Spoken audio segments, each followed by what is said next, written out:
All right. So once we have this hold, you don't want to be going around holding your bow like this all the time. Okay? It's not necessary. It's not necessary. We don't ever really ever do that actually. You're not holding your bow with this hand. As I said again, you're balancing your bow with this hand. So what do I mean by that? What do I mean? Well, we need then the violin actually. The violin is going to be up like this, and we're going to talk about how to hold the violin again and talk more in detail about that. But if you'll notice, I'm holding my bow this way. All right, so I'm going to need my violin. Hold on. All right, go. I'm going to need my violin then to show you what I mean by this. Don't hold the bow. Don't grip the bow. You're balancing the bow just like this. Your violin is being levitated, and we'll talk about that and how you get your violin to be levitated. In other words, my violin is up in the air. Basically, I'm talking to you, and it's it's still up in the air. It's not sagging down, and I'm not holding it up with my other hand. It's stuck in there. How do I get it stuck in there? Well, that's only taken me about 50 years to figure that out. But the bow is not really being held. Get that out of your mind. You want it to be just balanced. And look what I'm doing. I'm holding it straight up and down. I'm not going like this and waiting and then going to play. I don't do that. You're holding it like this, and then you're going to play, and you make a move this way and place the bow. Guess what? The violin is holding the bow. It is holding the bow. You see that? I'm not doing it. It's all relaxed. I'm not holding onto the bow.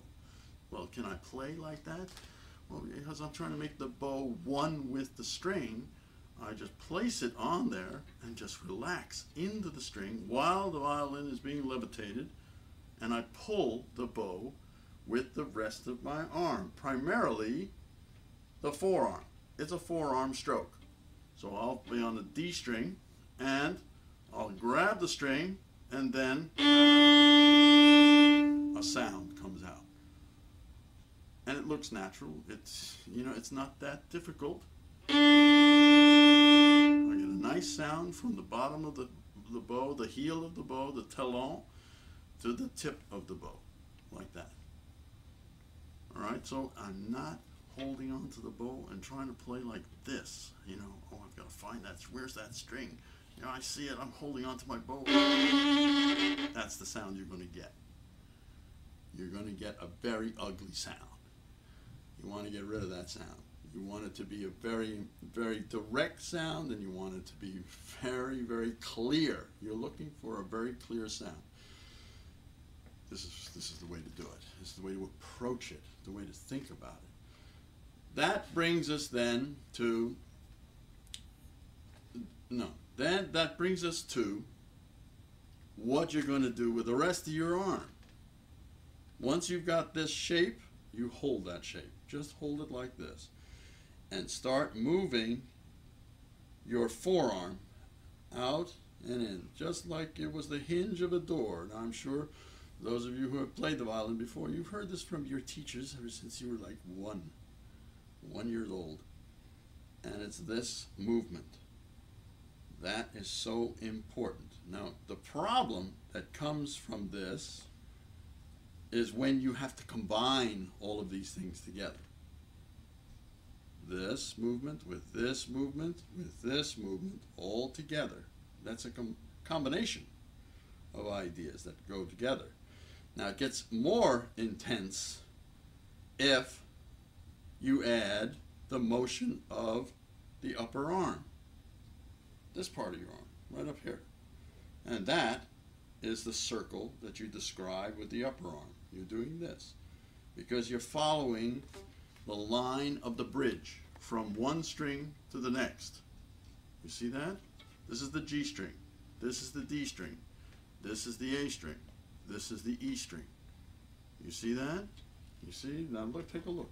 Take a look at what I have to do to get from string to string. But the problem always comes when you're doing this. That's fine. But you have to go to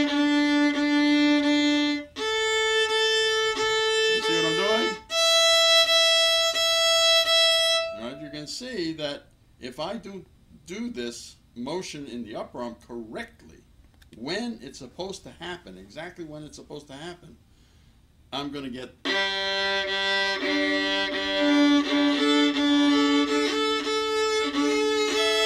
going to get all of that stuff. That's not clear. That is not clear at all. We have to separate out, in other words, what happens with your upper arm and what happens with your forearm. This is the forearm, this is the upper arm. Forearm, upper arm. Exercise that, exercise that. Forearm, now upper arm. You're training your muscles. You're training those muscles to do what they're supposed to do when they're supposed to do it.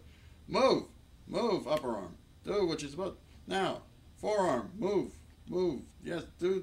Now, move. This way, this way, this way, this way, this way. You know, and do it faster and faster and faster until you have really an ease to it.